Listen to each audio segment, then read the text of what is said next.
Écoutez le monde vétérinaire autrement sur Veto Micro, un podcast produit par Thémavet.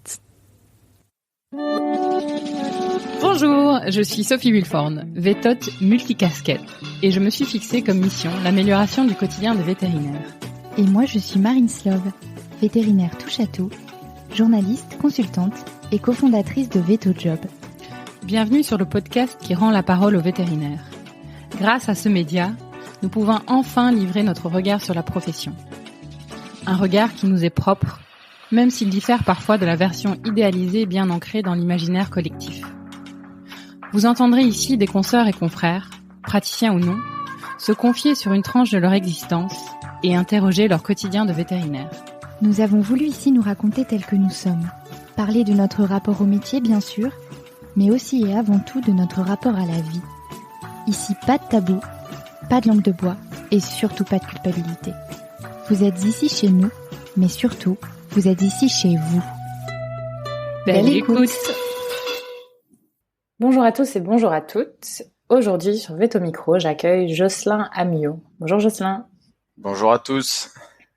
Alors Jocelyn, tu es vétérinaire, sorti de l'ENVN en 2004.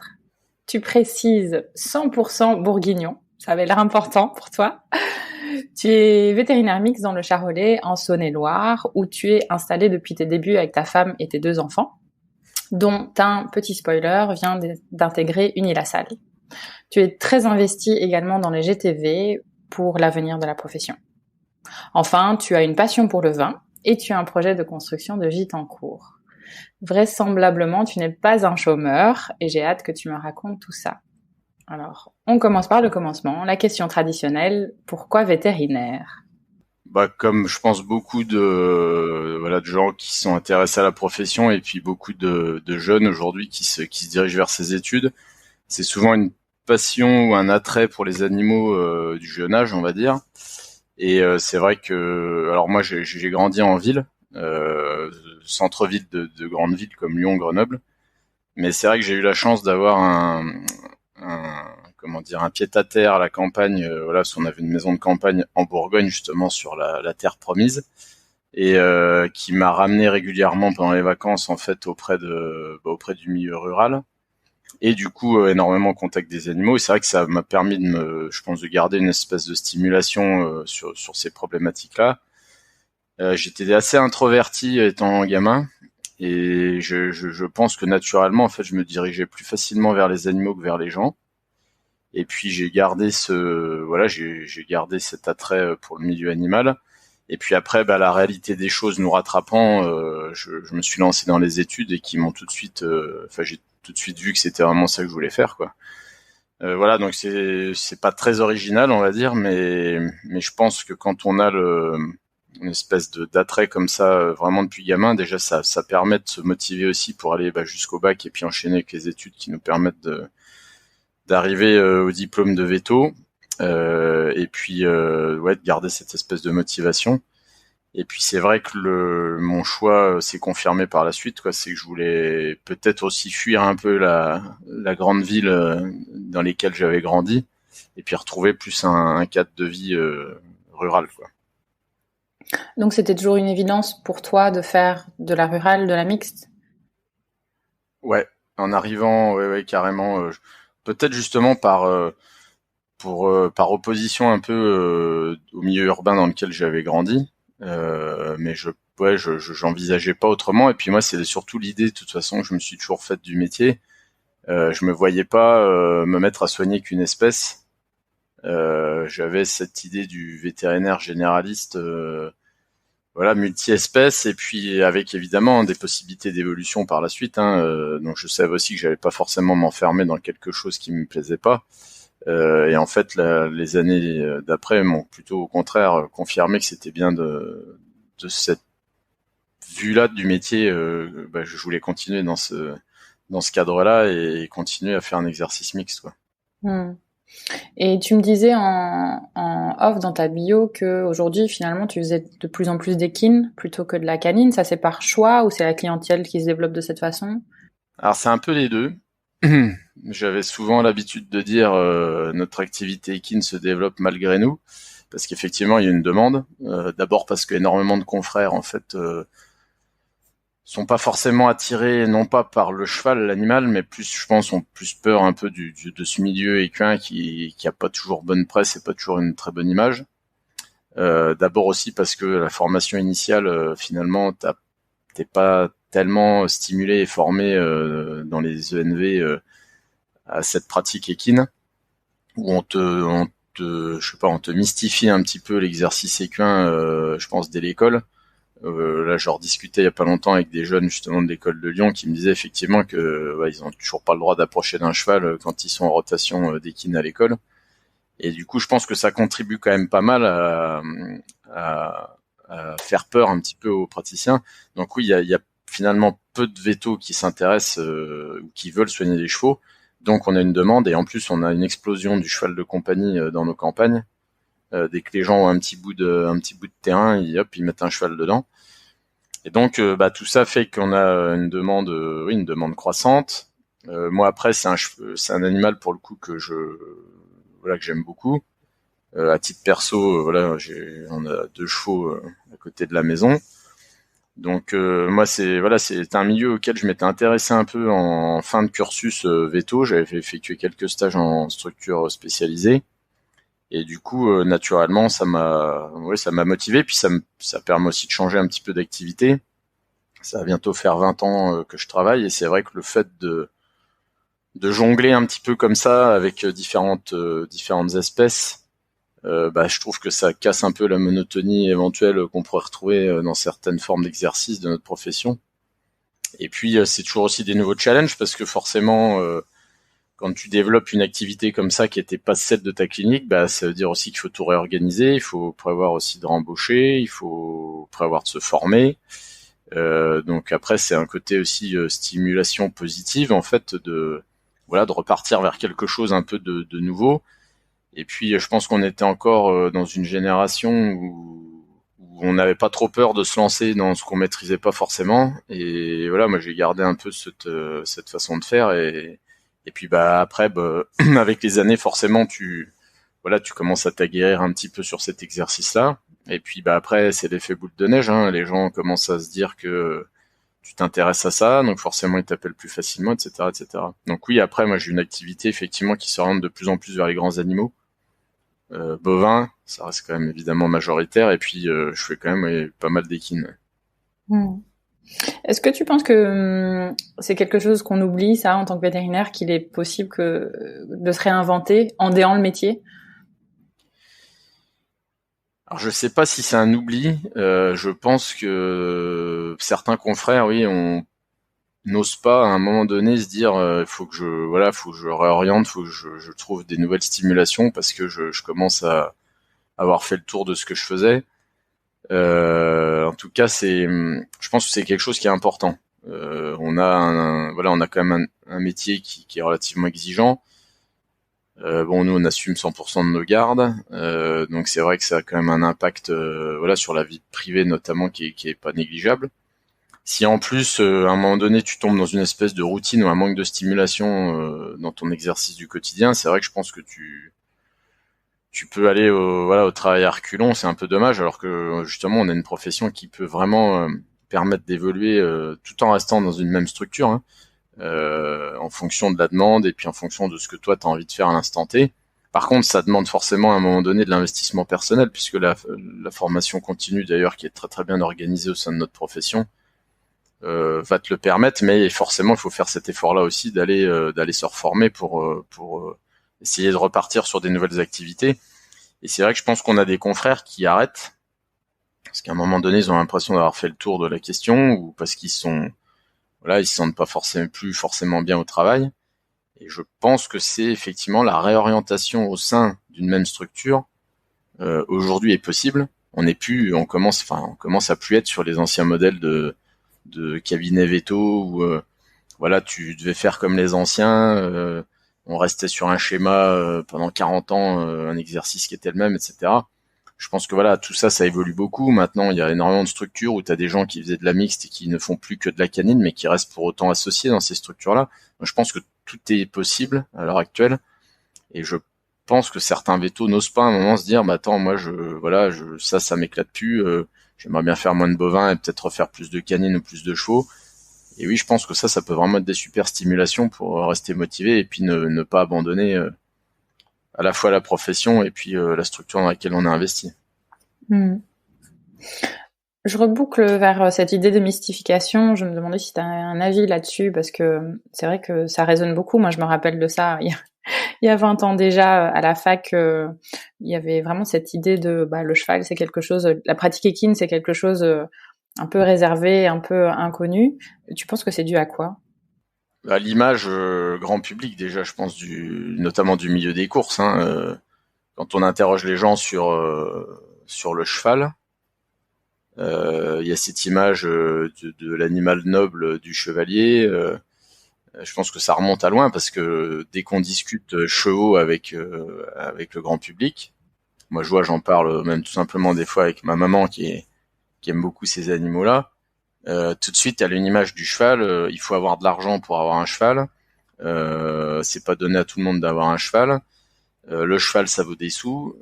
Donc tout de suite, on est en fait dans une espèce d'image d'un milieu de l'argent. Et qui dit animal de valeur, du coup dit si on a un problème, on va avoir des problèmes de responsabilité civile professionnelle qui vont nous coûter cher, etc. Et puis après, dans le cursus même, en tout cas moi ce que j'ai connu, mais j'ai l'impression que ça n'a pas tellement changé pour en discuter régulièrement justement avec des étudiants des ENV, au sein de l'école, comme souvent ce sont des cas qui sont référés en fait par des confrères. Très souvent, ce sont des cas compliqués, parfois avec des animaux de valeur, voire de grande valeur. Et c'est vrai que du coup, en gros, l'étudiant qui connaît rien, il a tout juste le droit de s'approcher et de caresser le cheval. Et du coup, ça, je pense que ça renforce complètement, là pour le coup, nos professionnels dans cette image de l'activité équine, c'est un truc de spécialiste. Enfin, le cheval, ça reste quand même avant tout un herbivore, on va dire classique. Et puis, je pense que 60% des chevaux qu'il y a à soigner en France, ça reste des chevaux de compagnie et pas du tout des animaux de course ou de sport. Donc, je pense que l'image, à la fois, il y a cette image très grand public où le cheval, c'est quelque chose un peu de sacré, quoi, et qui, pour le coup, je pense, est vraiment ancien. Enfin, cette vision est vraiment ancienne. Et puis, au sein de la profession, l'image qui est véhiculée pendant notre cursus étudiant, je pense, n'est pas très positive. Ça a vocation à changer, tu penses, avec justement l'augmentation du nombre de chevaux au loisir qu'on commence à traiter ? J'espère. Après, ça dépendra aussi beaucoup justement de l'engagement des confrères sur le terrain, qui montreront... moi, je sais que j'aime bien emmener les stagiaires qu'on a là, notamment de dernière année d'école véto. J'aime bien les emmener de temps en temps, justement, voir des chevaux, qu'ils puissent voir que on fait pas... on n'est pas obligé d'avoir une étiquette de spécialiste collée dans le dos pour s'approcher d'un cheval. Et puis qu'il y a des tas de gestes techniques qui sont très simples à maîtriser. Et ça, je trouve que c'est important de la part justement des praticiens de terrain. Après, alors je sais pas si ça a vraiment un impact ou pas, mais c'est vrai que depuis 1 an, avec l'école Véto de Lyon, on a mis en place des petits échanges avec les étudiants de 2e, 3e, 4e année sur un petit peu pour leur parler de ce qu'on fait justement dans la zone allaitante bourguignonne. Et notamment, je leur fais une intervention de 2 heures sur ce qu'on a appelé l'équine de rural, pour essayer de leur montrer justement qu'il y a des tas de choses qu'on peut faire facilement en étant praticien et puis quasiment en sortant de l'école, et qu'il faut surtout pas avoir peur de ces animaux-là, que ça peut amener énormément de satisfaction personnelle dans l'exercice du quotidien. Ça amène justement ce qu'on disait juste avant, une stimulation supplémentaire. Ça permet à un moment donné de réorienter un peu son activité, voilà. Et alors, je sais pas si j'arrive à les motiver avec ce que je leur propose.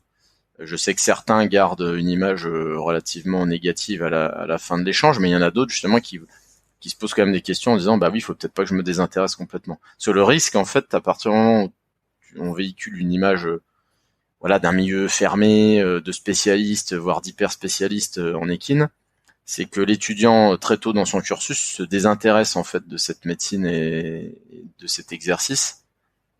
Et du coup, forcément, si on s'en désintéresse, on retient pas grand-chose. Et quand on arrive sur le terrain, on se dit, ah non, mais moi, les chevaux, j'y connais rien. Et ça, je pense que ça, je trouve que c'est un petit peu dommage. Parce que ça reste jamais un animal de plus à soigner. Et il n'y a pas forcément besoin d'avoir des précautions non plus extraordinaires comme on veut bien nous le faire croire à chaque fois. Donc voilà. Mais je pense que ça passera, cette image, oui, peut-être qu'elle arrivera à s'améliorer. J'espère en tout cas. Et puis ça passera forcément par les échanges qu'il y a entre un étudiant stagiaire et puis son maître de stage, qui va être capable de lui montrer justement tout ce qu'il peut faire de façon relativement facile, quoi. Mais parlons-en justement cette partie éducative. Toi, tu es très animé par ça, la transmission. Tu es assez impliqué, si je comprends bien, dans les GTV. Est-ce que tu veux nous raconter un peu tout ça? Alors c'est vrai que moi, mon cursus, en fait, j'étais relativement timide et voire même plus jeune, à la limite de l'introversion. Et je pense que la réussite, le fait que j'ai été pris en prépa déjà à la sortie du lycée, j'avais quelques doutes, j'étais pas sûr d'être pris, mais d'intégrer une classe prépa où j'ai eu la chance en plus de réussir le concours du premier coup, ça m'a amené une confiance. Je pense que ça m'a permis d'avoir une confiance en moi que j'avais pas jusque-là. Et très rapidement à l'école, je me suis tout de suite investi dans le milieu associatif, alors que ça soit pour les clubs sportifs ou pour la vie étudiante. En 2001, je crois, 2001 ou 2001, on avait créé les GTV juniors sur l'école de Lyon. Et j'ai rapidement, donc je m'étais investi pendant 1 an juste avant de partir en fait dans cette association-là. Et je me suis retrouvé à travailler avec des gens qui étaient eux-mêmes pas mal investis dans le réseau des groupements techniques Veto. Et donc je pense que via eux, en fait, j'ai côtoyé les bonnes personnes au bon moment qui m'ont permis d'intégrer ce réseau en fait très rapidement, notamment au niveau national. Dans un premier temps, j'ai pu intégrer le comité de rédaction du bulletin de GTV, qui est une des revues professionnelles qui a visé purement rural, enfin niveau de production en tout cas. Et cette expérience-là, j'ai dû faire 11 ans au comité de rédaction du bulletin. Ça m'a permis de rencontrer des gens assez extraordinaires, qui m'ont aussi, auprès de qui j'ai appris beaucoup de choses. Ça m'a permis d'étoffer aussi justement le réseau des gens compétents, on va dire, dans le milieu bovin, mais pas que. Ça m'a permis de rencontrer notamment aussi des vétos équins qui étaient spécialisés, mais sans justement entre guillemets sans se prendre la tête. Et puis bon an mal an, j'ai organisé le congrès national pendant 5 ans. Et tout ça, ça m'a permis à la fois de me stimuler différemment, parce que c'est important aussi de sortir un peu de son quotidien de temps en temps. Par quelques réunions à Paris, par animer ou faire des conférences au congrès national. Tu rencontres énormément de gens, t'échanges énormément avec les confrères, parce que je pense que oui, on a une formation théorique dans notre métier, mais on soigne du vivant, ce qui est pas tous les jours facile. Et c'est pas parce que sur le papier on te marque que ça va bien se passer que c'est toujours comme ça. Et je pense que le partage d'expérience est vraiment primordial. Et ce partage d'expérience, du coup, on a commencé aussi à se dire que c'était important qu'on l'ait avec des beaucoup plus jeunes. Donc c'est ce qu'on essaie de mettre en place depuis plusieurs années. Alors là, pour le coup, au niveau du GTV régional, la fusion avec la Franche-Comté, nous, c'est vraiment très bien passé. Et on a un GTV aujourd'hui, Bourgogne-Franche-Comté, là, qui est relativement dynamique, dans lequel on a fait rentrer d'ailleurs aussi pas mal de jeunes praticiens. Et puis on essaie de créer du lien en permanence avec, géographiquement, l'école vétérinaire de Lyon se trouvant à la porte de la Bourgogne, c'est vrai qu'on se dirige plus volontiers et plus facilement vers l'école de Lyon. Mais pas que, on travaille aussi de plus en plus avec les GTV juniors d'Alfort, par exemple. Et on essaie de mettre en place soit des animations de cas cliniques, on les invite à nos journées techniques, on va faire des conférences pour eux en fait au sein des écoles.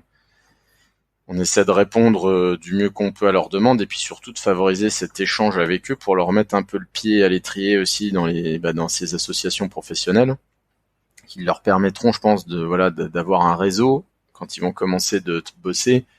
Et je pense que c'est le genre de réseau sur lesquels la génération actuelle là, d'étudiants véto qui sort ou qui va sortir, ils ont besoin de s'appuyer sur voilà des gens plus aguerris qu'eux, s'ils ont un besoin de vraiment se sentir en confiance, et vraiment ils recherchent cet accompagnement en fait au début de leur carrière, et je pense que le réseau GTV est tout à fait peut vraiment répondre à cette problématique-là.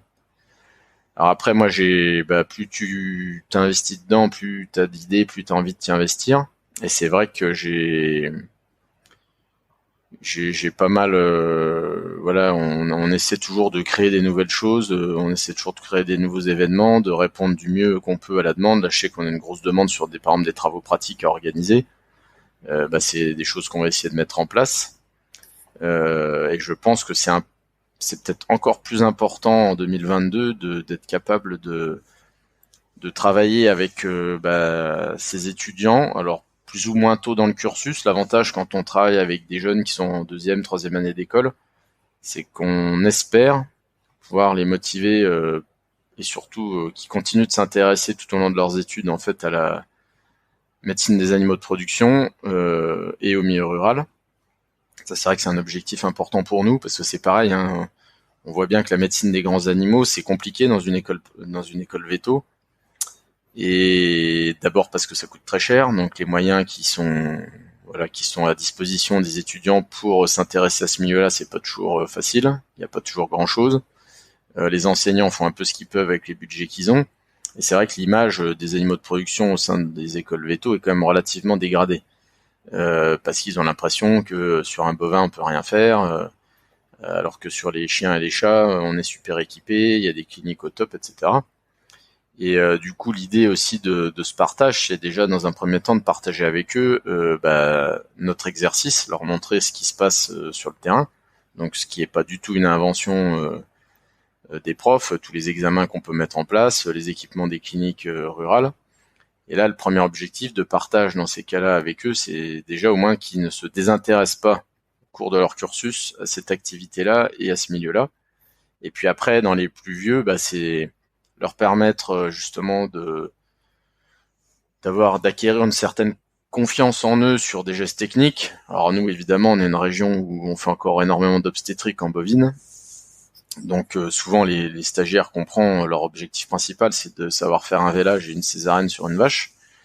L'idée effectivement c'est de leur permettre du mieux qu'on pourra avec le temps qu'on a, mais de faire en sorte qu'à l'issue de leur stage ils aient pu, ils se sentent en tout cas confiants pour derrière se lancer tout seul. Et puis ce qu'on avait du mal à faire, c'est qu'on a beaucoup d'étudiants, beaucoup de jeunes qui sont investis dans la vie associative au moment de leur cursus. Et puis quand ils quittent l'école, donc notamment je pense au réseau GTV Junior, c'est celui-là que je maîtrise le mieux. Mais en fait, quand ils sortent de l'école, ces jeunes qui étaient investis dans le bureau de GTV Junior, tout ça, pouf, on les perd de vue. Et puis on les perd même éventuellement du réseau GTV national.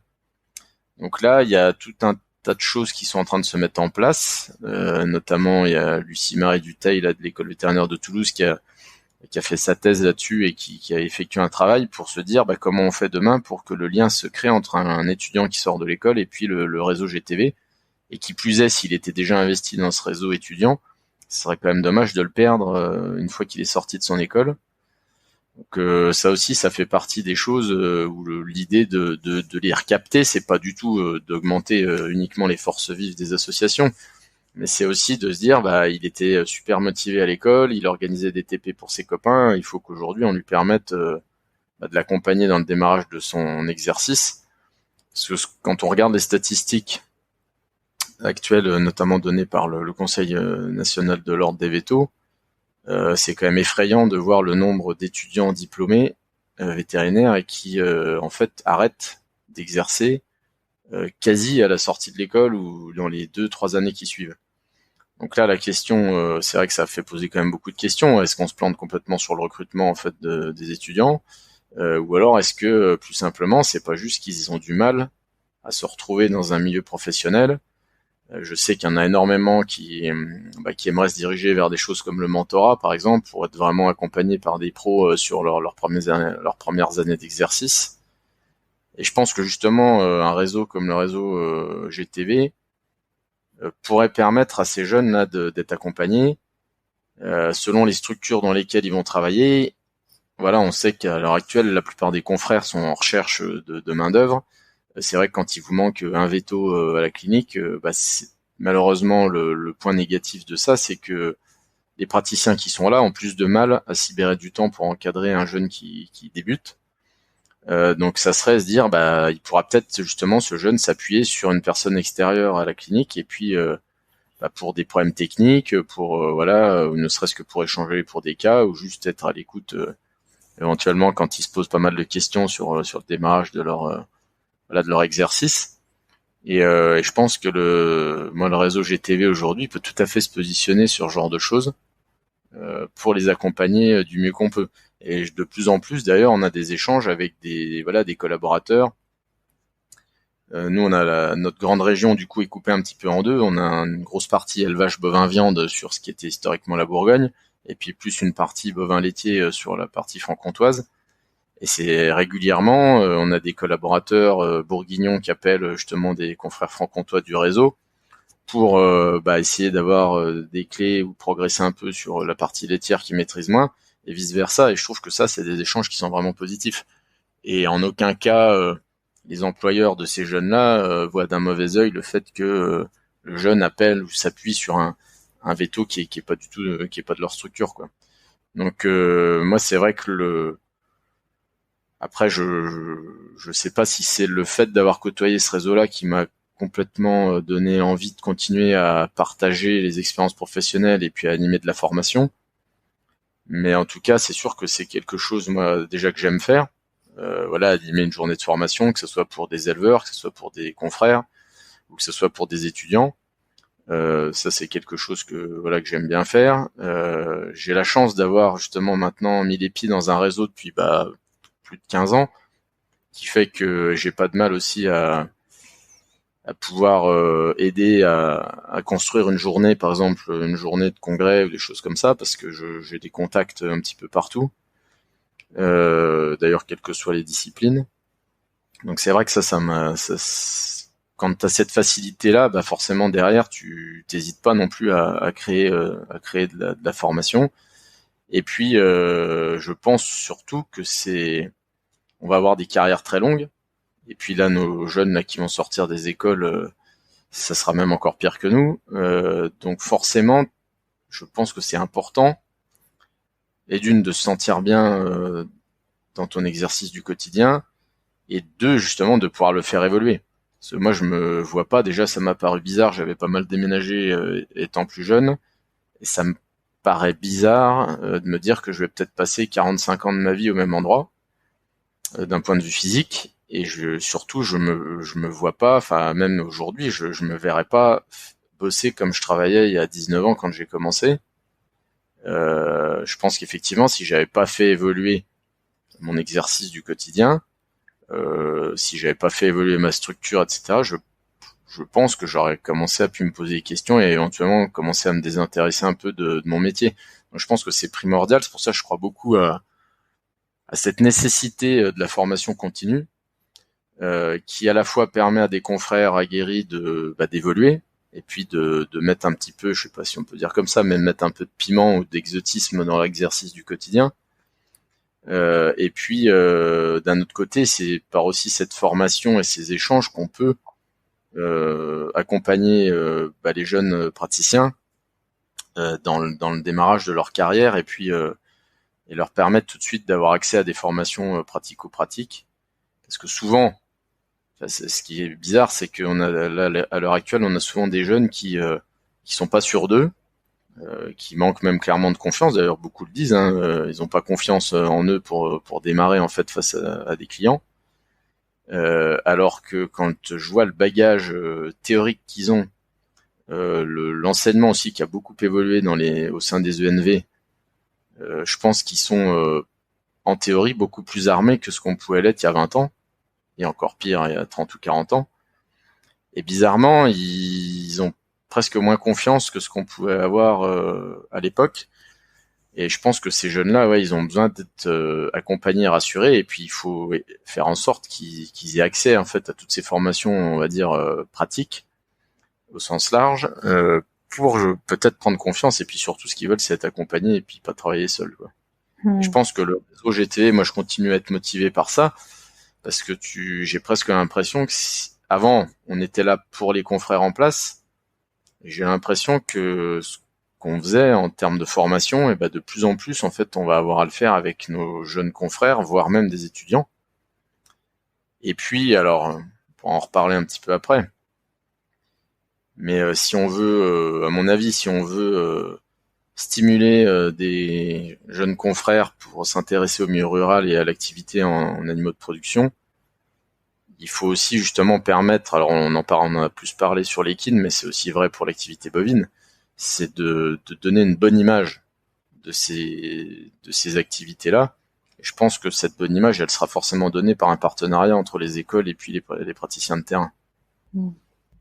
C'est intéressant. Enfin, j'ai plusieurs choses, questions, rebondissements face à tout ce que tu disais.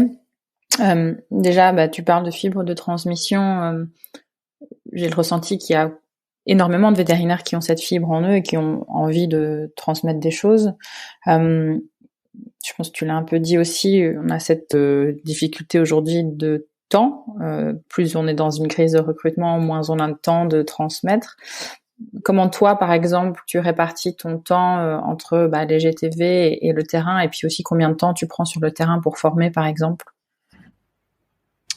Voilà, comme ça, ça sera vraiment un peu des statistiques au doigt mouillé, mais moi, mon activité GTV, la plus grosse partie, je la fais de toute façon sur une partie de temps libre. Alors pas forcément pas les journées d'animation justement de formation, mais par contre tout ce qui va être élaboration, voilà, de journée, contacter les gens, etc. Créer la création éventuelle, voilà, des supports. Ça en général je le fais sur mon temps libre. Parce que c'est aussi des moments où j'ai pas envie d'être embêté par autre chose, quoi, donc je vais être sûr de pouvoir le faire. Après, sur une année, je pense que je vais passer une dizaine de journées à animer des formations. Alors pas forcément que pour les confrères, d'ailleurs, ça peut être aussi pour les éleveurs. Parce que malheureusement, pour le coup, c'est une profession où la formation est pas du tout ancrée en fait dans leur gène, on va dire. Et malheureusement, c'est ce qui fait sûrement qu'aujourd'hui, ils ont pris de train de retard par rapport à la société qui les entoure. Et du coup, voilà, ouais, je pense une bonne dizaine de journées passées à ça. Donc ça, pour le coup, ces journées-là sont prises sur le temps de travail. Et après, par exemple, cette semaine, on a 2 stagiaires véto à la clinique. Je pense que il y a au moins 15% de mon temps qui est consacré à échanger et à les former. Donc après, ça fait quand même, du coup, ça représente quand même un investissement personnel et puis en temps qui est assez important. Mais bon, je pense que c'est primordial, quoi. On peut pas vraiment faire autrement. Après, je vois, dans mes associés, il y en a que ça passionne pas trop pour le coup, la transmission et la formation. Du coup, c'est eux qui vont éventuellement aller faire les 2-3 visites que toi t'iras pas faire parce que tu prends le temps de former la personne. Après, c'est une histoire aussi, voilà, d'entente entre nous et puis d'organisation générale, quoi.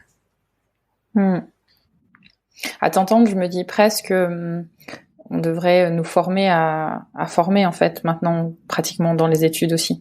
S'il y a vraiment ce besoin dans la profession de. Alors après dans les études, je pense qu'on a déjà pas mal de sujets qui sont abordés. Je pense que les réseaux, que ça soit d'ailleurs AVAC, GTV, proposent de plus en plus des formations, ce qu'on appelle les formations à la pédagogie notamment. Voilà, ça c'est proposé par les réseaux pro. Et je pense que quelqu'un justement qui s'intéressera à ça, ce qui est hyper important, c'est qu'il ait rapidement accès à ces formations-là pour lui permettre, de voir ce qu'il y a à transmettre. Après, sur la partie c'est vrai que très souvent, en fait, que ça soit des étudiants ou que ça soit même après des praticiens qui veulent se remettre à niveau sur certains postes, ce qu'ils veulent avant tout, c'est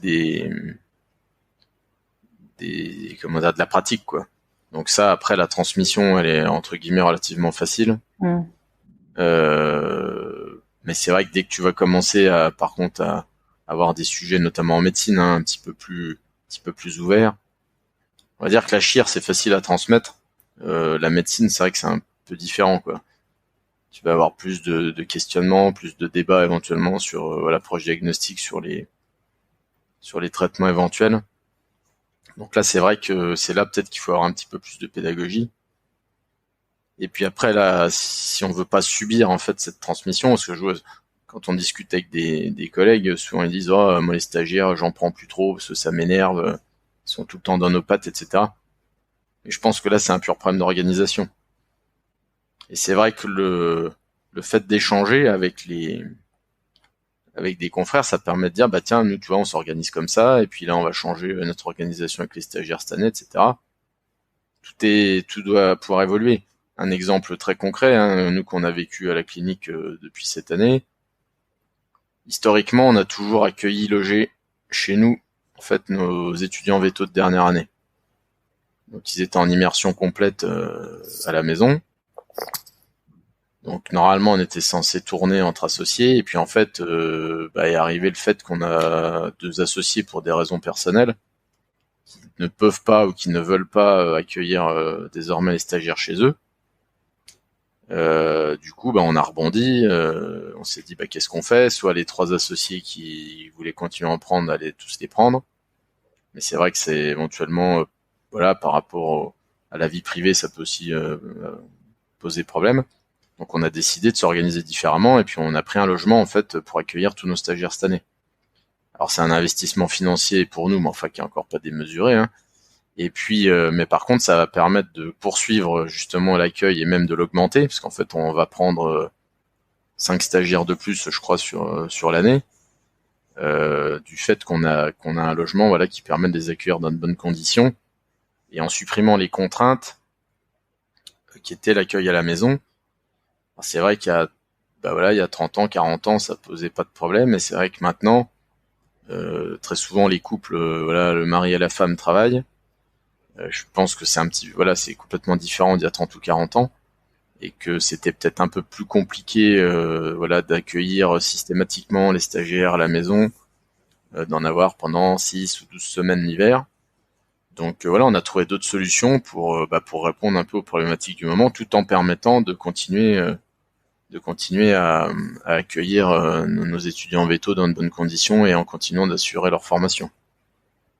Donc après, c'est des choses, je pense qu'il y a plein de choses comme ça qu'on peut faire évoluer en fonction des envies, des idées de chacun. Moi, je comprends tout à fait qu'un praticien à 60 ans, il commence à en avoir plein le dos d'emmener des jeunes toute la journée avec lui dans sa voiture, et qui est plus forcément animé par cette passion de transmettre, et qu'il a peut-être plus envie de préparer sa retraite. Et je pense que tout ça, c'est aussi une question d'organisation au sein de l'équipe. Il faut que les choses soient bien claires aussi entre nous. Je sais que notre plus vieil associé l'avait clairement dit, qu'il voulait plus avoir les dimanches, il voulait plus avoir de stagiaire le dimanche avec lui. Il suffit de cadrer bien les choses, et puis on s'organise pour que ça reste un plaisir pour tout le monde, du coup, de transmettre, sans que ça devienne une contrainte, ou que certains se sentent obligés, quoi. On reste sur le sujet de la transmission. Ton fils a intégré récemment Unilassal, école privée vétérinaire en France, pour ceux qui ne connaissent pas. Il a intégré la partie Unilassal Veto. Ouais. Ouais, voilà. Ça a créé pas mal de polémiques, que tu sais. Est-ce que tu pourrais parler de, déjà ton avis peut-être sur cette polémique, et puis parler des premières expériences de ton fils dans cette école? Alors moi, ça m'a, comme toutes les professions ordinales, je pense qu'on a un peu des fois des côtés un peu vieille fille.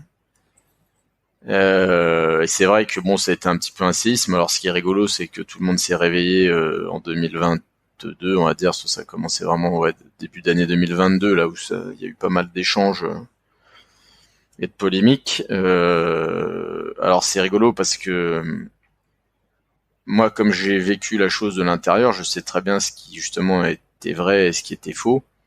Et je me suis rendu compte qu'énormément de polémiques d'ailleurs étaient parties de choses complètement fausses. Le projet Unilassal, pour ouvrir une section veto, en fait, ça a plus de 16 ans. Donc, c'était 16 ans d'élaboration, de validation, d'ajustement en fonction aussi des lois et notamment des exigences européennes qui ont évolué. Alors moi, sur le principe école privée, le fait d'avoir une école privée, ça, à titre personnel, je suis pas pour le système privé. En revanche, là aujourd'hui, c'est cette 5e école, le ministère de toute façon ne voulait pas la financer, donc il fallait bien trouver un autre système de financement, et c'est pour ça que le groupe Unilassal a eu l'accord et a ouvert cette section-là. En fait, il y a deux problématiques qui se rejoignent un petit peu. C'est qu'on se rend compte que l'intégration post-bac, ça a beaucoup dérangé aussi une grosse partie de la profession. Au bout d'un an d'expérience dans les ENV, le retour est plutôt bon, voire même très bon. Même des enseignants qui étaient très très prudents sur le sujet, pour l'instant, sont très enthousiastes de ce nouveau mode de recrutement, et j'ai l'impression que c'est assez général puisqu'ils comptent l'augmenter dès le prochain concours. Et c'est vrai qu'Unilassal a fait ce choix aussi de faire une intégration post-bac. Quand on voit le nombre de trimestres qu'il va falloir qu'on cotise, c'est vrai que si tu te dis que si tu pouvais éviter de sortir de l'école à 27 ou 30 ans, c'est pas plus mal. Donc c'est vrai que ça va faire gagner quelques années mine de rien, d'études. Il y avait aussi cette problématique de rotation. On sait que là, en 2025, on va atteindre un pic de manque de praticiens. Normalement, le pic devrait être atteint en 2025. Donc le fait aussi de raccourcir un peu le cursus, ça va permettre de ramener de la main-d'œuvre un peu plus rapidement sur le terrain. Alors je sais que le principe de cette intégration post-bac à Unilassal à 100% a aussi posé problème. J'étais vraiment un fervent défenseur de la classe prépa, et j'avoue que j'ai mis un peu d'eau dans mon vin, parce que on voit bien aussi que le recrutement qui est fait à l'heure actuelle de nos étudiants dans nos ENV, il n'est pas à 100% satisfaisant, loin de là.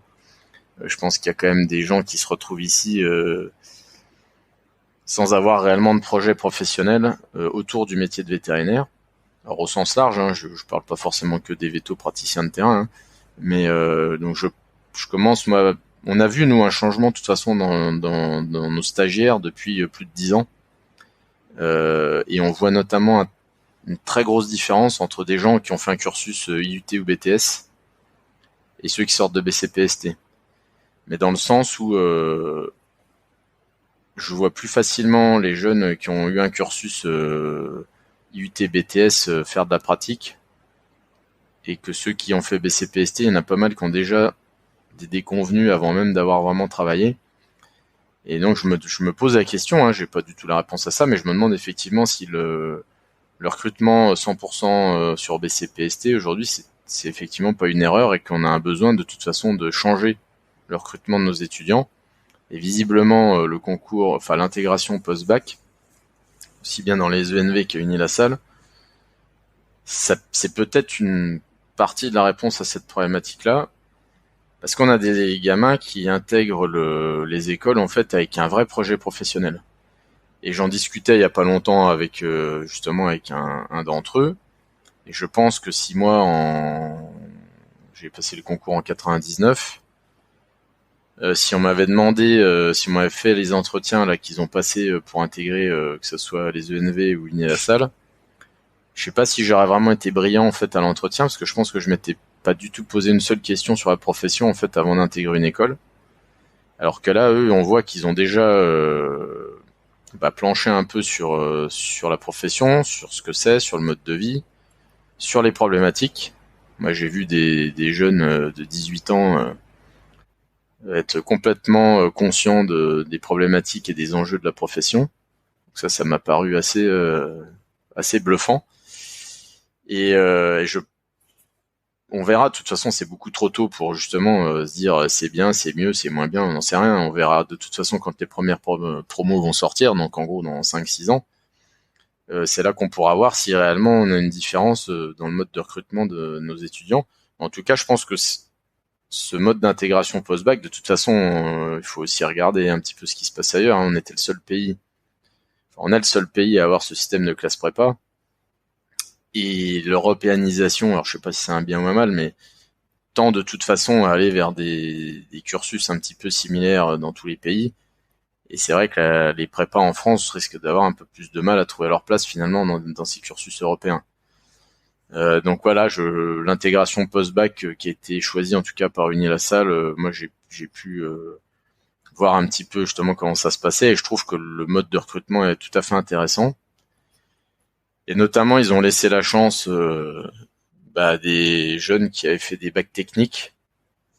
Donc, ce qui est le cas notamment de mon fils. Il sortait d'un bac technique et les cursus pour intégrer une ENV, il n'avait pas tellement de choix. Il fallait qu'il fasse soit un BTS, soit un IUT. Donc, c'est-à-dire qu'il partait sur un cursus en 3 ou 4 ans avant de passer le concours C.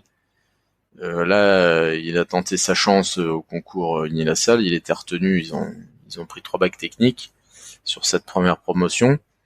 Et je pense que, ça lui a permis aussi, pour lui, je pense que ça a vraiment été une chance. Après, c'est évidemment beaucoup trop tôt pour pouvoir juger, comme certains l'ont déjà fait d'ailleurs, un peu prématurément, de ce que va pouvoir nous proposer cette nouvelle école, hein. De toute façon, le premier point, il faudra qu'il soit fait quand la première promo sortira d'Unilassal. Par contre, c'est vrai que je pense que c'est une école qui a essayé, en tout cas, de relever tous les points négatifs des 4 ENV en place, pour essayer déjà de pas reproduire ces choses-là. Donc ça, c'est quand même plutôt très positif, puisque l'idée, c'était de dire qu'est-ce qui va pas. La construction d'ailleurs de cette première année d'école, hein, c'est beaucoup fait là-dessus, avec des échanges avec des professionnels, avec beaucoup de praticiens de terrain, avec des vétos qui travaillent en laboratoire, des vétos de l'administration, et c'est vrai qu'ils se sont dit qu'est-ce qu'il faut qu'on change par rapport à ce qu'on avait dans les ENV pour que justement on évite de retrouver les gros points noirs de nos écoles. Après, mon fils maintenant, il y a depuis fin août, il est jamais rentré encore à la maison, donc c'est qu'il doit quand même s'y plaire. Je pense qu'il est très content à la fois de l'ambiance, parce que là, il y en a un accompagnement. Alors pour le coup, là, je peux comparer parce que je pense que l'accompagnement qu'ils ont dans cette école n'était pas du tout celui que nous on avait justement quand on avait intégré, parce que nous ils frisaient quand même le niveau 0, je pense, alors que là on a vraiment quand même un encadrement et des aides, une attention. Je reprends l'exemple du bac technique, hein, mon fils sortait d'un bac technique, c'est sûr qu'il a pas du tout le même niveau en maths et en physique que ses camarades qui avaient pris spé maths, spé physique pour le bac. Et bien là, il s'était donné pour objectif que avant les vacances de Noël, les gamins soient tous à peu près du même niveau. Et il semblerait, au vu des résultats, que l'objectif soit atteint. Et je pense qu'effectivement, ils ont su encadrer ces élèves qui étaient peut-être un peu plus faibles sur certains points. Et ça, je pense que c'est très important. Après, il y a évidemment le groupe Unilassal. C'est pas un groupe récent, ils ont une expérience quand même d'enseignement depuis belle lurette sur le milieu de l'agronomie. Je pense qu'ils vont essayer de continuer dans cet esprit de bienveillance autour des étudiants, pendant les années. En tout cas, c'est vraiment ce qu'ils veulent mettre en avant.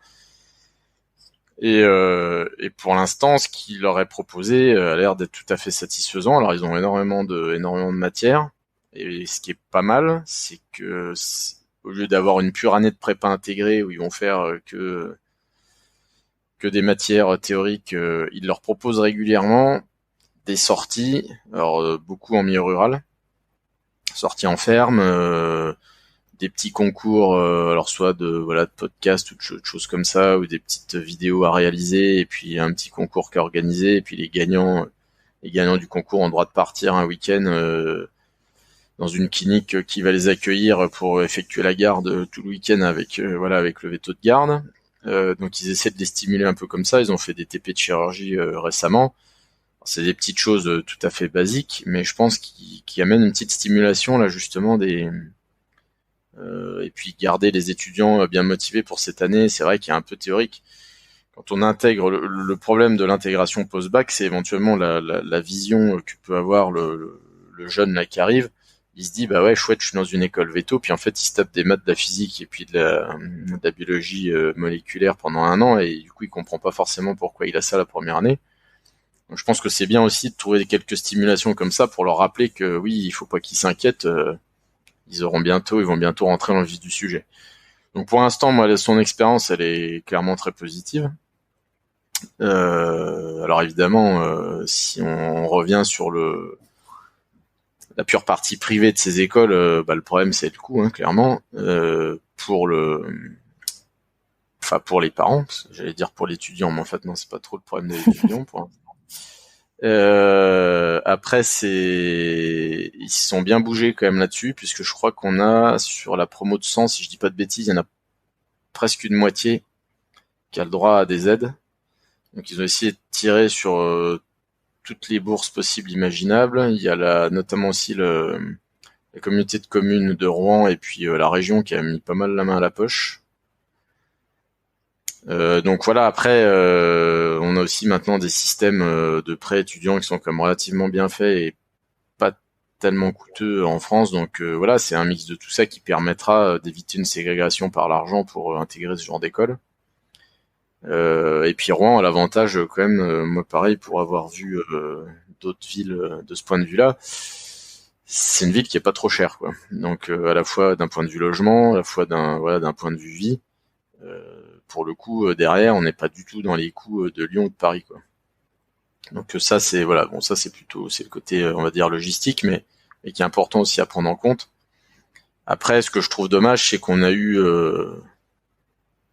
alors je suis pas du tout parce que justement c'est le genre de choses qui m'énervent pas mal, moi tous ces échanges là sur certains réseaux, dont je tairai le nom, mais où les gens en fait se sont bien lâchés sur ce qu'ils connaissaient pas, quoi.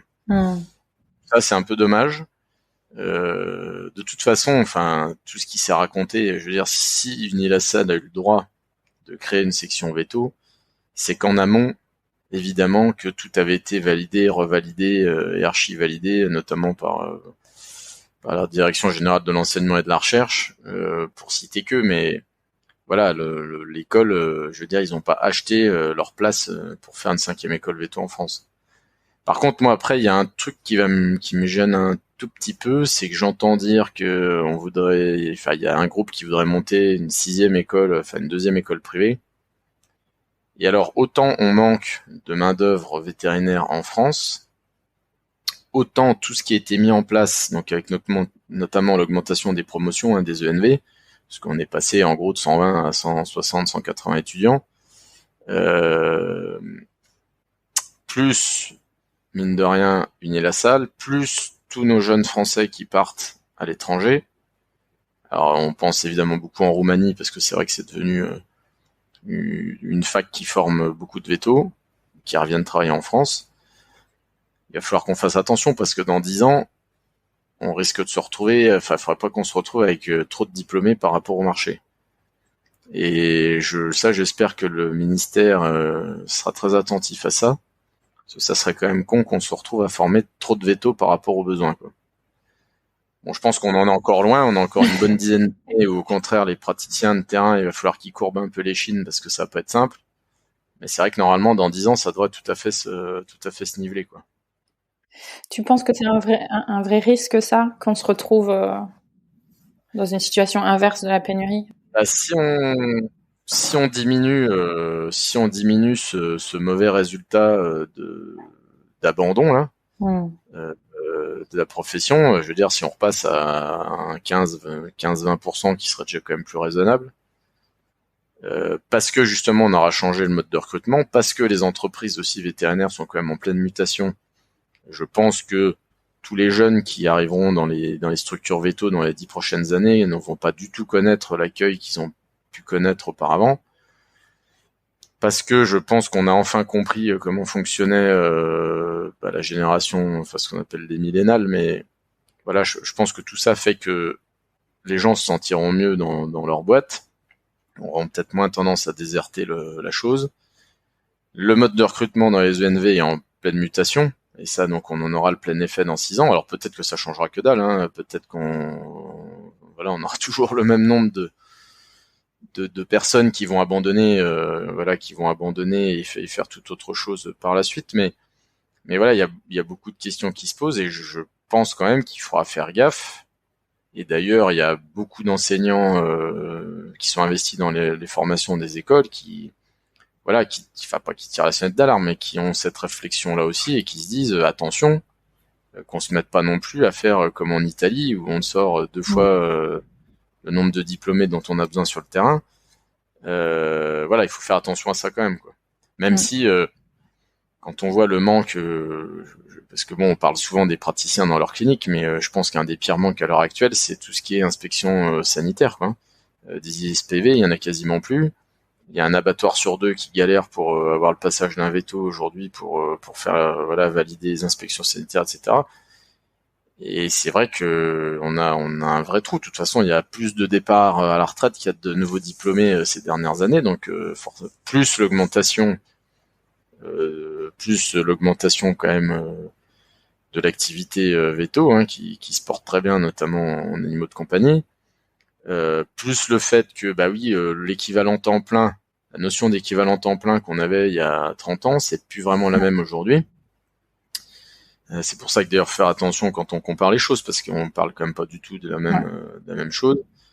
Et c'est vrai, alors un de mes anciens associés disait maintenant il va falloir être 2 pour faire ce qu'on faisait tout seul il y a 30 ans. Bah oui, effectivement. Mais pour plein de raisons d'ailleurs diverses. D'abord parce que les gens ont plus du tout la même vision du métier sacerdotal comme ça pouvait exister il y a 40 ans. Enfin, il y a 40 ans, les praticiens, ils avaient que ça à faire de bosser. Ils rentraient chez eux, tout était prêt, ils avaient jamais rien à gérer parce qu'en général, le conjoint, qui était très souvent la femme, ne travaillait pas et s'occupait de la maison et des enfants. Et je veux dire, aujourd'hui, on n'est plus du tout dans ce schéma-là.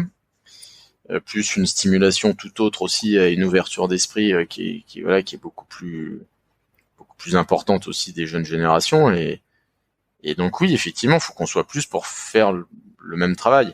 Et puis après, je parle pas des charges administratives de nos structures, alors là, qui a été multiplié par, je pense, 10 en l'espace de 10 ans. Et donc forcément, tout ça, il faut le gérer aussi, il faut l'assumer. Donc oui, il faut de toute façon, pour faire le même travail, il faut qu'on soit plus nombreux, ça c'est évident. Donc après, oui, c'est sûr que, moi, je veux rester très très positif là-dessus, hein. Quand j'entends des discours, les jeunes ils veulent plus rien faire. Malheureusement, tous les confrères qui tiennent ce genre de discours-là, ils vont avoir du mal à attirer ces fameux jeunes dont ils parlent. Et ils les ont pas compris, parce que c'est pas du tout ça, hein. C'est pas qu'ils veulent rien faire, c'est qu'ils veulent le faire différemment. Et ça, c'est à nous. Et c'est pas à eux de se plier aux exigences de la clinique dans laquelle ils bossent, c'est aux cliniques de savoir s'adapter aux nouvelles générations, à leurs nouvelles attentes. Et puis justement, qu'est-ce qu'on met en place demain pour rester attractif pour ces nouvelles générations. Ça passait tout à l'heure, on parlait par la formation, c'est éventuellement leur proposer dès le début des formations très rapidement. C'est aussi répondre d'un point de vue structurel. Je sais que nous, on va faire des travaux à la clinique, normalement à partir de l'année prochaine, si tout va bien. On va quasiment pas créer de pièces techniques. Par contre, on risque de créer énormément d'espaces, je sais pas comment on peut appeler ça, mais d'espaces personnels, d'espaces de détente, de repos, d'espaces administratifs, pour que tout le monde ait sa place et se sente bien et puisse se retrouver dans la clinique comme il a envie de se retrouver, quoi. Alors c'est vrai que ça peut paraître bizarre, mais en fait, si on le fait pas, c'est sûr que dans 10 ans, il y aura plus personne pour venir nous remplacer et puis pour travailler avec nous, quoi. Pourquoi c'est si difficile, tu penses, pour certaines cliniques et certaines générations de s'adapter aujourd'hui dans le milieu? Alors après, moi je suis pas sociologue, mais c'est vrai que j'ai quand même suivi plusieurs fois notamment des conférences sur les différentes générations. Là clairement, les vétos de plus de 50 ans avec les nés entre 85 et 2000, Ils ont un petit problème de communication. En tout cas, il y a une très grosse différence dans l'approche, la vision. Nous, on était restés, même jusqu'à, on va dire, ma génération, on est resté quand même avec une éducation relativement cartésienne, où le travail, la valeur travail était mise en avant au-dessus de tout, avec une grosse aussi, je pense, présence encore d'éducation religieuse, et où il y avait vraiment un côté métier sacerdotal. Et c'est vrai que quand on a des jeunes qui arrivent, qui eux ont pas du tout cette vision-là du métier, ont pas du tout envie que leur métier ça soit justement une croix à traîner, ils ont du mal à se comprendre. C'est sûr que les nouvelles générations là, les millénales notamment, ils ont grandi avec le numérique, ce qui n'était pas du tout notre cas. Donc eux, quand on arrive et qu'il n'y a pas de connexion, par exemple, c'est un truc tout con, mais tout de suite, ça leur donne pas vraiment envie de rester. Et après, dans les exigences, alors aujourd'hui, il y a différentes problématiques, mais bon, t'as certaines structures, notamment, malheureusement, souvent des petites structures, qui n'ont pas su justement, qui aujourd'hui ne peuvent pas offrir en fait à un jeune ce qu'il attend, et notamment, je pense, en milieu rural, je pense notamment aux gardes. Quand tu sors de l'école avec pas forcément une grosse confiance et qu'on t'annonce que tu vas être de garde une nuit sur deux et un week-end sur deux pendant 6 mois, voire plus, ça fait pas forcément envie. Le problème, c'est que voilà, les confrères, si le confrère est seul ou même s'ils sont que deux, ils pourront de toute façon pas tellement faire autrement que de proposer ça. Et ça, aujourd'hui, clairement, c'est pas du tout attractif pour des jeunes qui sortent de l'école. Ensuite, tu as la problématique géographique. C'est vrai que c'est une génération qui a du mal à se dire qu'elle va aller vivre au fin fond de la Pampa et être obligée de faire 1 heure et demie de route pour aller au premier cinéma ou dans voilà un lieu un peu de vie sociale autre. Donc ça, on le voit bien. Hein. Nous, c'est une demande qu'on a souvent au moment du recrutement. C'est où est-ce qu'elle est la salle d'escalade la plus proche, où est-ce que je peux faire telle et telle activité, parce que c'est des générations, ils sont habitués à leur équilibre dépend beaucoup aussi de leur activité personnelle, et donc là malheureusement quand géographiquement c'est pas possible, ça c'est là pour le coup j'avoue que j'ai encore pas trouvé la solution, et c'est vrai que c'est pas évident, donc il y a des pôles aussi qui sont tout simplement peu attractifs par rapport à ça. Je pense au centre de la France où on avait quand même, il y a pas si longtemps que ça, il y avait même pas une gare TGV et puis t'avais à peine une bretelle d'autoroute. Donc, toutes ces choses-là font que, oui, c'est pas très attractif pour ces générations-là qui sont beaucoup dans la mobilité.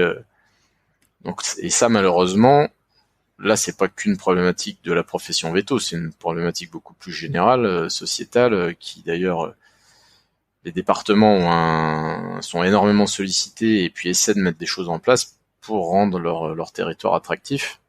Mais là, on sort même du cadre pur veto, quoi, parce que ça touche l'ensemble des professions. Et puis après, au sein des structures veto, le problème d'avoir la tête dans le guidon, nous, je pense, c'est quelque chose de très spécifique à notre bassin de production. Mais le fait d'exercer en Charolais, même si c'est beaucoup plus cool qu'il y a 20 ans, d'un point de vue des gardes notamment et de l'obstétrique, on continue quand même d'avoir une activité hivernale qui est quand même assez chargée. Donc forcément aussi qui dit chargé, dit pas mal de gardes qui reviennent assez souvent, et c'est des gardes où tu bosses, quoi. Où on fait pas mal de routes. Mais toutes les cliniques qui étant la tête dans le guidon pendant cette saison-là, en fait, ont du mal à mettre des choses en place. Quand ils terminent cette saison, ils ont qu'une envie, c'est de se poser, se relâcher, de prendre un peu de vacances. Donc, en fait, c'est une période où tu te réinvestis pas forcément dans ta structure.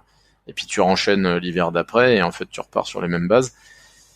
Et toutes les cliniques qui arrivent pas à un moment donné à se dire stop, je me pose, qu'est-ce qu'il faut qu'on fasse, qu'est-ce qu'on met en place, dans quoi on investit pour que demain ma structure soit plus attractive, et en fait tu tombes dans une espèce de routine, tu fais plus attention qu'en fait ça fait 20 ans que tu fais la même chose, que t'as pas évolué d'un iota et puis que t'as pas remis un coup de peinture là où il fallait remettre un coup de peinture.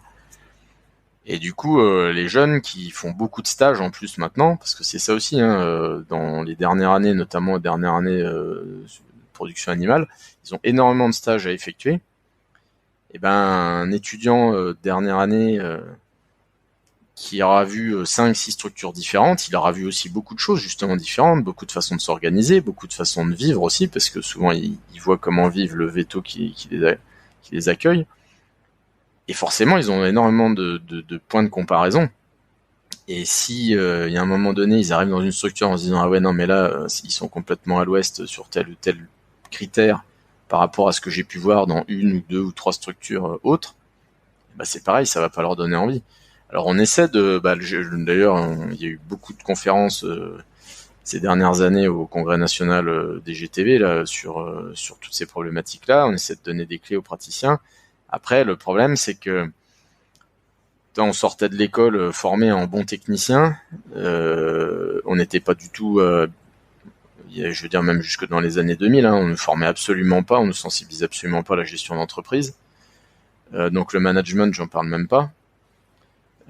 Et ça, en fait, il y a toute une partie qui est hyper importante autour du management au sein de tes structures. Et je trouve que on parlait au début de façon d'évoluer. Donc moi, je disais que j'avais fait évoluer plus dans la technique, que je faisais plus d'équine, etc. Mais je pense que un vétérinaire aujourd'hui praticien, au bout de 15 ans d'exercice, peut aussi très bien se mettre à se former en management et puis s'éclater là-dedans en redonnant une dynamique en plus à l'ensemble de sa structure, à l'ensemble de ses salariés, de ses collaborateurs.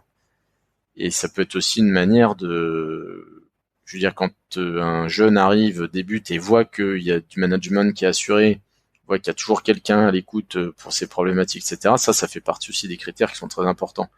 Et je pense que des vétos qui commencent à se lasser un peu de leur exercice du quotidien, et je comprends tout à fait qu'à 45, 50 ans, t'aies plus forcément envie de partir te former d'un point de vue technique pour changer ta façon de faire et tout.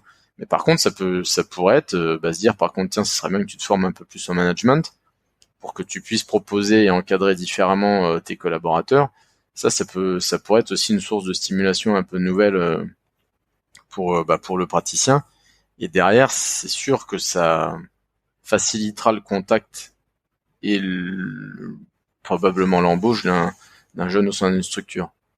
Mais tout ça, quand on discute entre confrères, je vois bien qu'il y en a quand même beaucoup qui raisonnent pas comme ça, qui voient pas du tout, qui sont pas sensibilisés à ces problématiques-là. Et en fait, la sensibilisation, encore une fois, elle passe par la formation. Moi, j'ai eu la chance d'assister justement, que ce soit en présentiel ou en webinaire, à des conférences sur ces thématiques-là. Et en fait, tu comprends. Après, une fois qu'on t'a expliqué, tu te mets à comprendre en fait quelles sont les problématiques et du coup quels sont tes enjeux si demain tu veux pas te retrouver sans personne à la boutique, quoi. Est-ce que tu penses que l'épanouissement dont tu parles, tu vois, cette espèce d'équilibre, peut aussi se retrouver un peu comme toi, ça me permet de faire la transition d'ailleurs sur toi t'es très passionné de vin, je sais que t'es très impliqué et t'as un côté probablement gestion d'entreprise dans ce que tu fais. Est-ce que ça peut aussi venir nourrir ton travail en tant que vétérinaire et une certaine gourmandise pour d'autres aspects du métier? Je pense que c'est alors moi je sais pas comment dire, j'ai encore la chance, ou en tout cas oui, c'est une réalité, j'ai la chance d'être aussi motivé dans le métier de vétérinaire qu'au premier jour.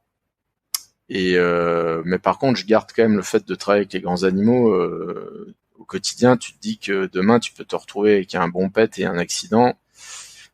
Et j'ai toujours gardé ça un peu dans le coin de la tête, donc j'ai toujours voulu m'intéresser à d'autres choses à côté, en me disant si un jour je peux plus exercer pour une raison X ou Y, j'aimerais bien pouvoir rebondir sur autre chose. Et même si je suis passionné par ce que je fais, j'ai pas non plus que ça comme centre d'intérêt effectivement dans la vie. Et je pense que et c'est encore plus vrai avec les générations qui arrivent, c'est que oui, ils vont adorer ce qu'ils font dans le métier de véto, mais ils trouveront pas leur équilibre uniquement avec ça. Parce que c'est des générations, voilà, qui ont été habituées ils ont tous eu accès à des clubs de sport étant gamin, à faire n'importe quoi, de la musique ou je sais pas trop quoi, et ils ont envie de continuer à faire ça. Là, je vois, cette année, on a une de nos collaboratrices, elle fait beaucoup d'escalade, et je pense que si on n'avait pas eu une salle d'escalade pas trop loin, parce qu'elle se tape quand même 3/4 d'heure de route, mais bon, finalement, 3/4 d'heure de route pour un Parisien, c'est pas grand-chose. Mais bon, chez nous, ça commence à causer, quoi. Et en nombre de kilomètres. Mais par contre, je pense que s'il n'y avait pas eu cette salle d'escalade, elle serait probablement pas venue. Parce que, pour son équilibre perso et son épanouissement, effectivement, c'est hyper important. Et je pense qu'effectivement, moi, j'ai beaucoup de confrères, d'ailleurs, des gens avec qui je pense, avec qui je m'entends très très bien, mais je vois qu'ils ont des discours parfois un petit peu, on va dire presque aigris par rapport à leur profession aujourd'hui, notamment parce que ils ont tellement été à tête dans le guidon que leur métier est devenu leur seul équilibre. Et d'ailleurs, c'est des gens qui ont beaucoup de mal à décrocher en fin de carrière, hein, et même certains n'y arrivent pas ou le vivent très mal. Et notamment parce qu'ils n'ont pas su trouver leur épanouissement en dehors du travail. Et je pense que ça, c'est vraiment important d'arriver à garder. Moi, j'ai une de mes associées, maintenant que ses enfants ont grandi, de nouveau, elle remonte beaucoup à cheval, elle s'est acheté une jument, et son équilibre, aujourd'hui, elle le trouve complètement avec ça. On a d'ailleurs réorganisé un peu notre façon de travailler cette année pour répondre à ses attentes, et je pense que ça, c'est hyper important. Si elle arrive avec le sourire tous les jours à la clinique, et la pêche, c'est parce que aussi elle a pu monter à cheval éventuellement le matin avant de venir. Enfin, voilà, c'est toutes des choses comme ça. Alors c'est vrai que moi, de par la génétique et puis notre localisation de vie, je me suis toujours intéressé pas mal au milieu du vin. Alors j'avoue pas trop au bordelais, hein, mais ça c'est par pure guerre et par pur chauvinisme. Mais mais voilà, je me suis toujours pas mal intéressé au vin. D'ailleurs, quand on était étudiant, c'était arrivé régulièrement qu'on fasse des petits week-ends entre copains à la maison de campagne, justement, et puis qu'on en profite pour faire la tournée des caves. Et alors, c'est rigolo parce qu'en fait, c'est au départ avec des vétos, on a commencé à se rencontrer dans des soirées, et puis petit à petit, on s'est organisé des soirées dégustation, on a rencontré des professionnels, et puis en fait, j'ai notamment rencontré un restaurateur qui était vraiment, on va dire, qui cuisinait autour du vin.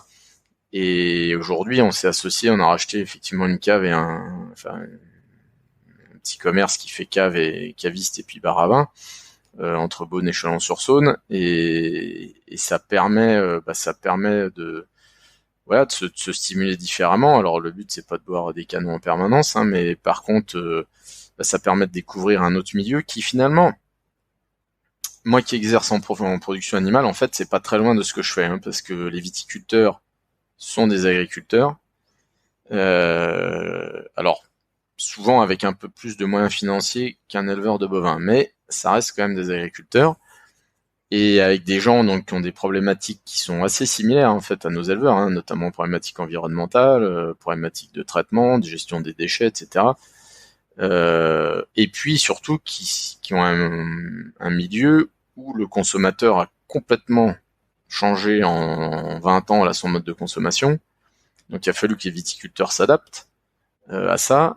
Alors c'est vrai que voilà, puisqu'il y a plus de moyens financiers, je pense que l'adaptation était aussi beaucoup plus facile pour eux que pour un éleveur de bovins aujourd'hui. Mais c'est vrai que moi je retrouve en fait, quand je discute avec des pros, je retrouve un peu certaines problématiques similaires à mon métier en fait. Et puis surtout, ça me permet de rencontrer d'autres personnes, de toujours être dans les échanges humains, de se projeter. Et puis je me dis, je sais pas moi, si dans 15 ans, pour une raison de santé ou autre, je peux plus me lever les nuits pour assumer mes gardes, et puis je suis obligé de réduire mon exercice véto, voire de l'arrêter complètement. Et je sais très bien où je pourrais facilement me recycler, quoi. Donc après, c'est peut-être aussi une façon de voir une porte de sortie professionnelle, mais c'est surtout que ça reste une stimulation un peu extérieure. Et ça, je pense que c'est important, effectivement, comme tu le disais. Il faut que les gens, en fait, arrivent à se stimuler autrement que 100% par leur métier. Et malheureusement, on a un métier qui est tellement, alors c'est peut-être encore pire d'ailleurs quand tu fais une activité comme la nôtre, mixte, où en fait, dans une même journée, tu peux soigner, des fois, moi ça m'est arrivé de soigner, j'avais compté 6 ou 7 espèces différentes dans la même journée, avec des problématiques complètement différentes.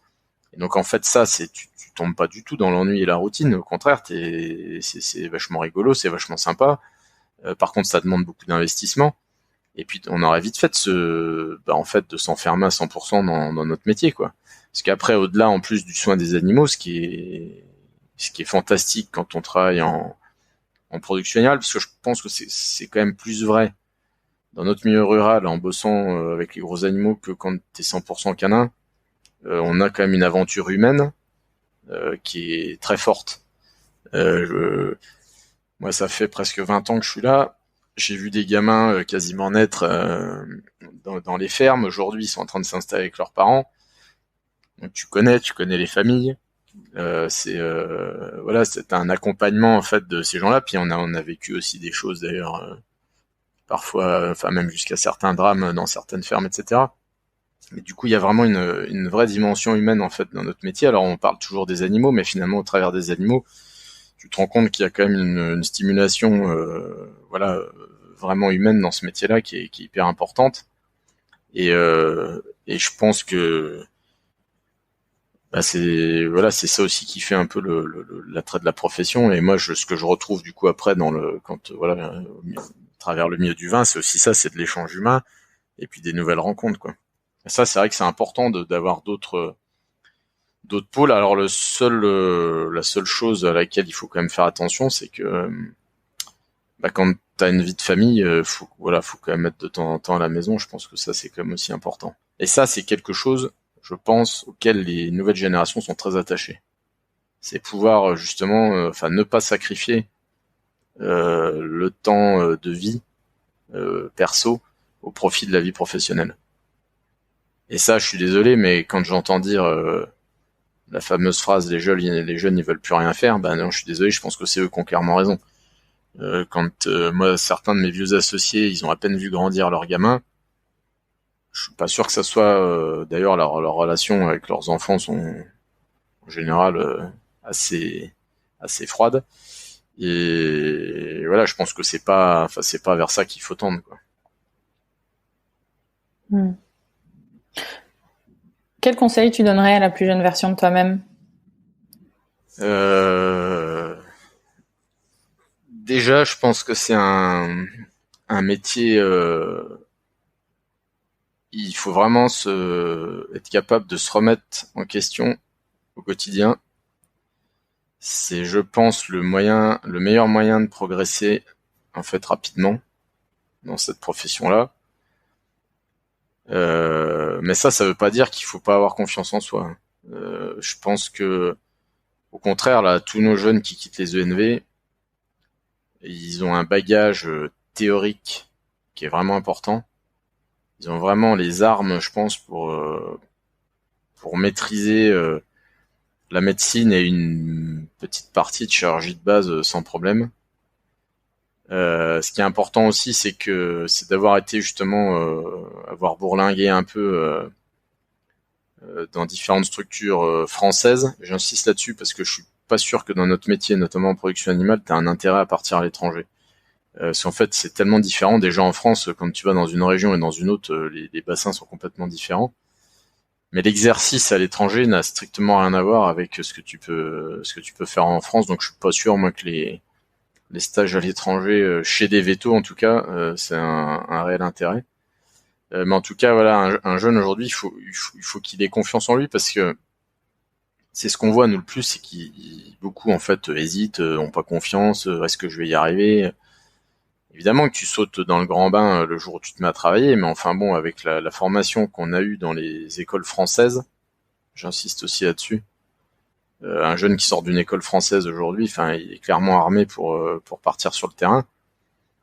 Et ce qu'il faut, c'est hyper important de communiquer. Moi, tu vois, j'avais gardé quand même ce fond un peu timide, réservé au début de mon exercice, et c'est vrai qu'on avait une communication qui était vraiment très très hiérarchique. En gros, le plus ancien parlait, tout le monde l'écoutait, quoi. Et ça, je pense que les jeunes là, qui sortent aujourd'hui, là, ils ont cette chance-là, c'est d'avoir des gens qui sont plus trop dans ce modèle-là autour d'eux.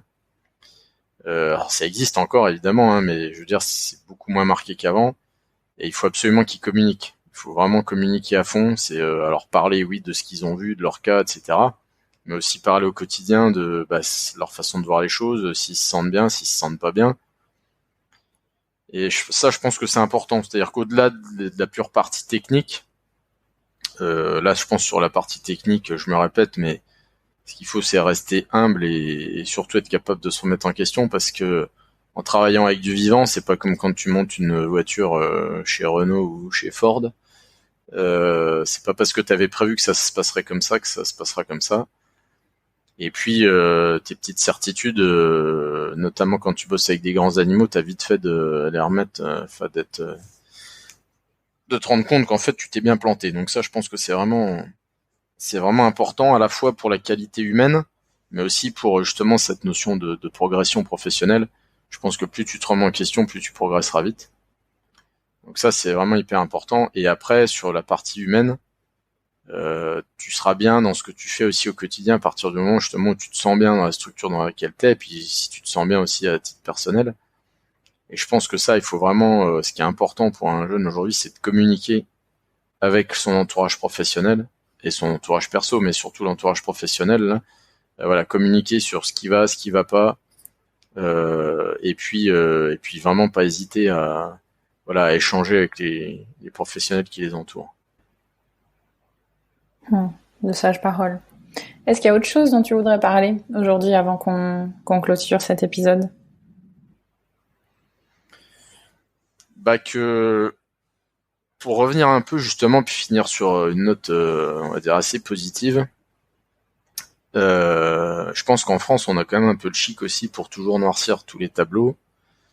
Alors oui, on a bien sûr, attention, il faut pas non plus dénigrer le sujet, mais il y a beaucoup de vétos qui cherchaient de la main d'œuvre et qui en ont trouvé cette année, notamment au milieu rural. Moi, je sais qu'il y a beaucoup de confrères qui étaient très très inquiets, et d'ailleurs nous aussi, hein, mais tu te rends compte en fait que finalement chaque problème a trouvé sa solution quasiment. Donc ça, c'est important. Il faut justement surtout pas croire que tous les jeunes diplômés vétos là qui sont sortis ou qui vont sortir de nos écoles ont pas envie de travailler et pas envie de venir en milieu rural, parce que ça, c'est vraiment faux. Au contraire, moi je trouve qu'on a des jeunes qui se réintéressent de plus en plus à cet exercice en milieu rural. Et je pense que il faut rester sur c'est grâce à eux aussi, hein, c'est en les écoutant, en partageant avec eux, qu'on est capable après nous d'évoluer, de faire évoluer nos points de vue, et puis de faire évoluer nos structures aussi pour que demain elles restent attractives pour tous ces jeunes-là. Et puis ce qui est aussi hyper important, c'est d'échanger en tant que confrère, quoi. Ça, c'est sur toutes ces problématiques-là, pour les petits trucs et astuces que chacun met en place, et puis pour rester motivé, surtout pas tomber dans un pessimisme qui est souvent pris en plus en relais par des épanchements sur des groupes de réseaux sociaux qui, ma foi, sont pas toujours très positifs. Alors que je pense qu'on a, par rapport à ce qu'on voit dans certains secteurs professionnels, on a quand même la chance d'avoir une profession qui est très dynamique. On a la chance d'avoir une profession qui a été capable de se réinventer depuis 50 ans, de rebondir à chaque fois sur les nouvelles lois. On est plutôt, je pense qu'on est même des très très bons élèves chez les vétos de ce point de vue-là. Donc je pense qu'il y a énormément de choses positives autour de la profession véto. Je pense qu'on est toujours créateur de vocations, si c'est pas plus qu'avant. Des demandes, moi je vois des demandes de gamins qui veulent venir en stage, de parents qui viennent se renseigner parce que leurs enfants veulent essayer de rejoindre cette profession-là. Je trouve qu'on a vraiment une belle dynamique et une belle image aussi. Alors peut-être aussi qui a été de nouveau valorisée par certaines émissions télé, je sais pas, mais en tout cas, je trouve que on a vraiment quelque chose de très dynamique et de très positif.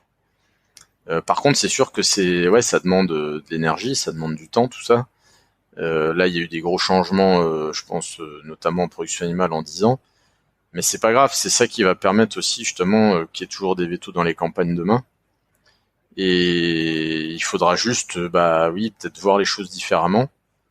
Et puis accepter aussi la différence, hein, quand on a 30 ans d'exercice derrière nous. On peut pas demander aux jeunes qui viennent d'arriver d'avoir les mêmes compétences, les mêmes réflexes que nous. Et je pense que tout ça aussi va permettre un bel avenir à notre formation continue dans la profession, qui va s'ouvrir sur d'autres thématiques d'ailleurs que des pures compétences techniques. Je pense notamment à tout ce qui est communication, pédagogie. Et il faut utiliser, je pense qu'il faut même, plus qu'on implique les stagiaires aujourd'hui qu'on prend dans nos structures, parce qu'en fait ils sont super contents quand on les implique plus dans la vie même de la clinique. Et après, pour côtoyer assez régulièrement des étudiants des ENV, moi je trouve que au contraire on a des super générations là qui sont en préparation, et que ces jeunes là ils vont vraiment amener quelque chose au sein de notre structure, et le tout c'est qu'on soit capable de les attirer, quoi.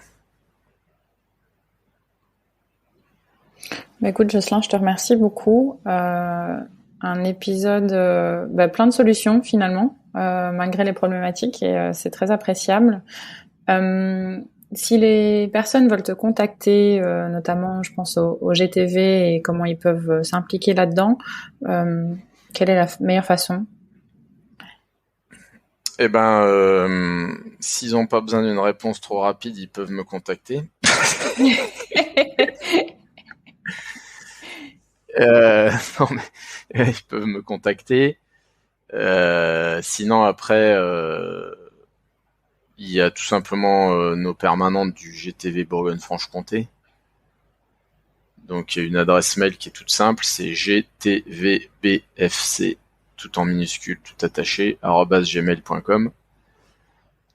Et parce que après, au niveau national, j'ai plus peur que ça se perde dans les tuyaux. Donc je pense que les gens qui sont motivés, y compris pas du tout de la région, pour avoir des contacts avec le réseau, ou connaître un peu mieux sa façon de fonctionner, ou comment adhérer, comment l'intégrer, je pense qu'il faut déjà contacter un GTV régional, ou un des responsables de ce GTV régional, pour qu'après ça puisse être éventuellement retransféré vers les personnes compétentes. Mais après, le risque au niveau national, ils ont tellement de choses, d'infos qui sont échangées au quotidien, le risque c'est que ça se paume dans les tuyaux. D'accord. Ok, je note l'adresse et on la remettra dans le synopsis de l'épisode, comme ça les gens y auront accès facilement. Écoute, je te remercie encore, merci 1000 fois, et merci à nos auditeurs qui nous ont écoutés comme d'habitude. Merci, bonne journée. Si vous avez aimé cet épisode, n'hésitez pas à le partager à vos amis, à vos collègues, à tous les vétérinaires que ça peut intéresser, et ou à lui laisser 5 étoiles. Ça aide vraiment ce podcast à se faire connaître et à se développer. Il me reste à vous souhaiter une très belle journée, et surtout prenez soin de vous, de votre famille, de vos collègues et de vos patients.